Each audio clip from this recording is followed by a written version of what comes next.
What's up everybody and welcome to another edition of AGR's Pop Culture Reviews. Well, just as I originally suspected, Warner Brothers just butchered this film. Wow, what a difference 30 minutes makes.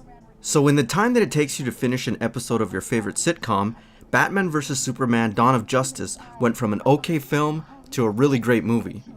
The extra 30 minutes of footage were not only a welcome addition, but also addressed many of the complaints that I had about the editing of the original cut.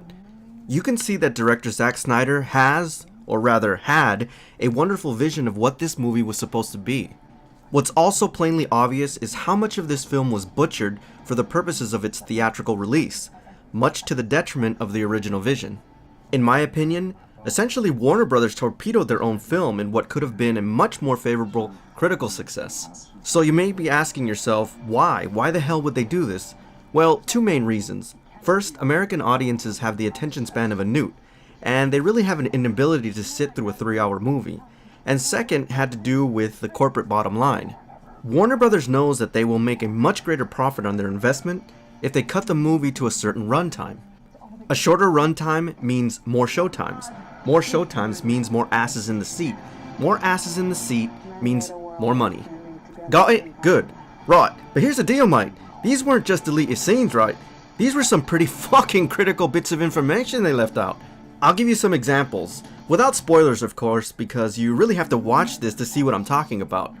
What this extra 30 minutes of film will satisfy is the following. Why Batman and Superman truly, at least initially, really hate each other so much. I mean, that's kind of a big one, right? Just like the graphic novel it's based on, Batman and Superman have two very different and opposing ideologies, and what I like about this cut is that it's able to explore that theme in greater detail. We also see why these two characters are so driven to stop one another. And it has less to do with altruism and a lot more to do with their own demons and their own issues. Now initially, much of the criticism for this film was the character of Lois Lane and how she seemed like she was kind of forced into this movie. However, luckily in this cut, we see why Lois Lane is actually a little more relevant to the plot.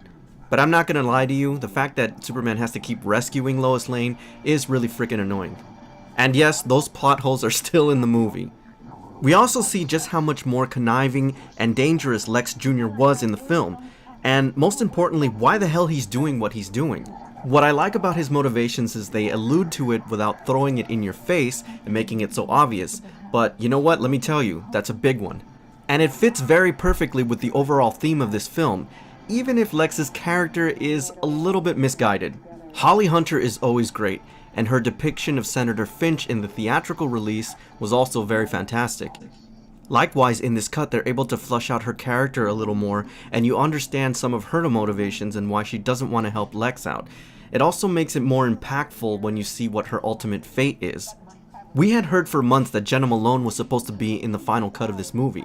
I don't know why the hell they took her part out of the film, but a conversation that she has with Lois Lane completely changes the dynamic of this entire movie, and I can't stress that enough. The Ultimate Edition also addresses why Superman and Batman seem to be so out of character, and this issue had fanboys pissy for weeks. There is a reason for their behavior, and it is so smart and so very well done. Much to the benefit of the overall vision here, this cut of the film took its time, and it explored many more aspects of the characters and the plots. This is especially true when it comes to the character of Alfred, Jeremy Irons. A lot of the dialogue and the back and forth between him and Ben Affleck were cut from the theatrical release, and I still don't know why. Because it was so critical. Let me tell you, it was so significant in terms of the story that many times I found myself saying, no frickin' way, why the hell would they cut this? Yes, they are that significant and that important to the overall plot and the story. You know, it's a little bizarre because at times I found myself questioning why they left certain things in the final cut. It was really weird. The point is, the things that they left out of the theatrical release were not minor things, they were critical to the plot, like really. But of course, the executives over at Warner Brothers decided that these key elements to the film were expendable because, you know, money. Honestly guys, I feel like I'm watching a different movie now. As I mentioned in my original review of the theatrical release, this is a much more mature and cerebral type of superhero film. There are so many themes at play here, and it requires you to think.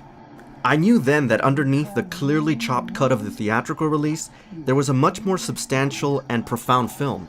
You see, this film delves into a very critical and at times controversial topic that organized religion certainly would rather not explore. That is, how does one come to terms with the knowledge that a godlike being actually exists in the flesh? And although he's endowed with omnipotent power, he is still susceptible to all the frailties and faults of human emotions. Although we saw a hint of this topic in the theatrical release, it is fully realized and explored in the Ultimate Edition. And yes, there's religious symbolism all over this film, but don't think you're a genius just because you keep pointing it out. That's the easy part. You have to go much deeper to understand what's really being explored here. Imagine, if you will, that you were raised your whole life as a human, always knowing that you were somewhat different, and then you realize that you have godlike abilities and that millions of people now consider you their savior. How do you decide who gets saved and who gets to make that decision? I mean, just think of the psychology behind something like that for a moment. Also, consider a man so traumatized by the death of his parents that he decides that the only way that he can cope with such a loss is to become a vigilante and develops a split personality. What gives him authority to dispense justice outside of the law? Batman is a truly fascinating character because, as we already know, Bruce Wayne is the real Mask, not Batman. For me, these are the most fascinating aspects of these characters, the psychology behind what motivates them. This cut of the film really explores all these topics quite brilliantly. Honestly, if you don't see what they were going for here with this type of superhero film, then it's way over your head and you just can't get it. Guys, if you can tear yourself away from the addiction of the non-stop action that are the Marvel films, and don't get me wrong, they're amazing, you will have a much greater appreciation for the cut of this film. I can say this, the end of this cut of the movie is much more appropriate in terms of overall scale and respect for the characters, in fact, all of them. And true to the symbol of the House of L, I'm much more hopeful for the upcoming films. That is, if WB doesn't decide that they want to play Operation again. Now WB, you're on notice. Don't fuck this up. The Ultimate Edition is the vision that the film was originally meant to be. Now of course it's not perfect, but it does elevate the film in significant ways.